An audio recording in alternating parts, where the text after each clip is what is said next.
and appreciate the time today, colleagues. We wanted to talk through some of the issues that we've been hearing as they're related to SNAP, and provide a little bit of an overview on the program.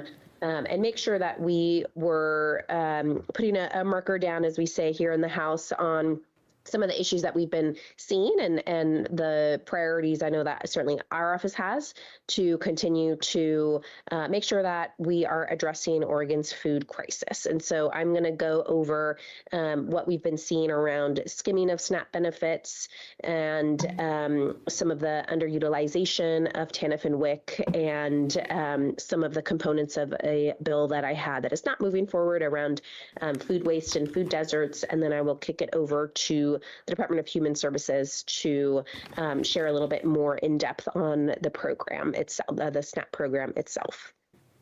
So, as you all know, colleagues, 1 in 6 Oregonians rely on SNAP benefits. And since 2023, there have been about 10,600 incidences of validated theft of EBT funds, totaling about $4.1 million. And I heard about this actually over the past few years and have been particularly concerned in our current food crisis as when these funds are stolen, victims can't get their money back. And so you think about the Oregonians who are working hard to make ends meet and are needing these resources for food, for sustenance for themselves and their families.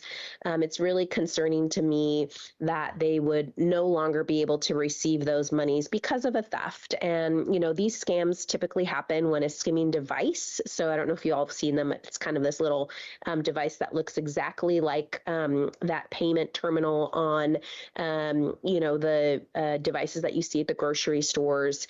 And what it does is it copies the information on a user's card and then, it takes the dollars from there.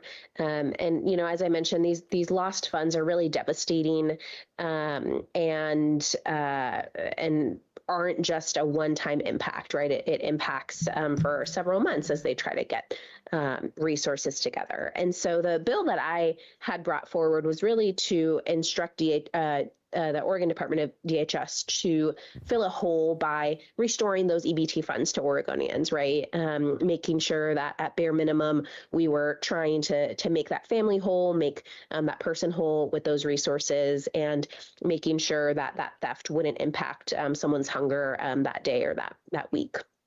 And so we wanted to make sure that we were bringing this to the attention of this policy committee, obviously, because it is so important to us. As you all know, hunger has been a top issue, certainly in my district, and I know across Oregon and in the country.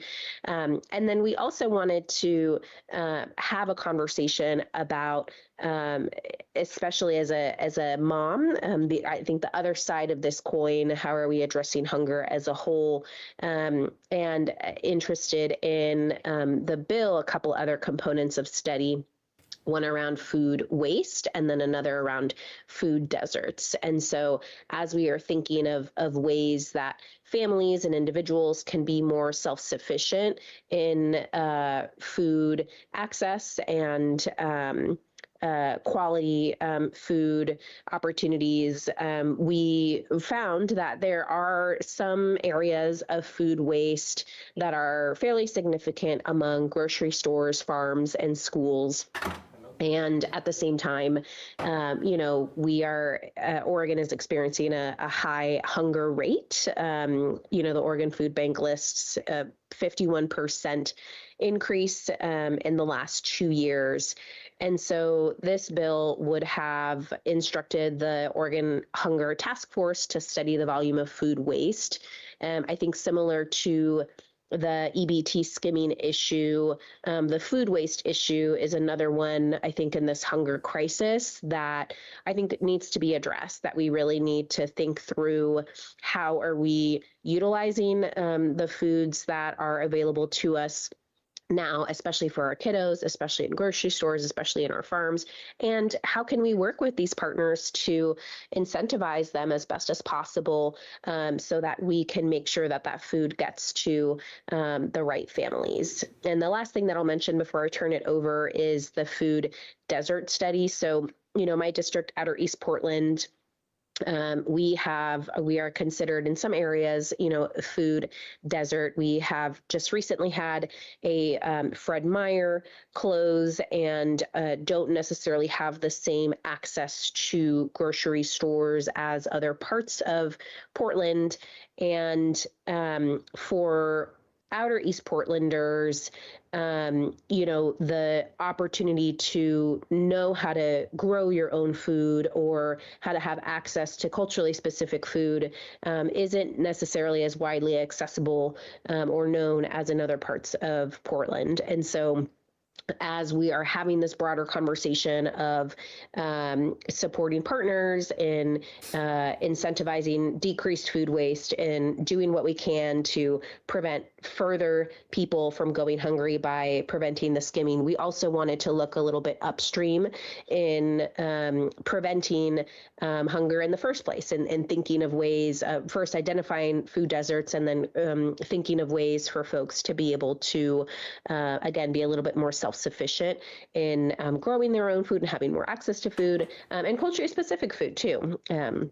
And so that's really those were the main components of the bill that I had, and some of the top issues that I know in my district folks have been concerned about, that I've heard about across the state, especially with the skimming issue, and were components that I did think were important for this policy committee to hear, and hopefully have some interest moving forward to work on together and to figure out how we might be able to address these, so that Oregonians can continue to have quality access to food and decrease our hunger crisis. So that is the overview that I had.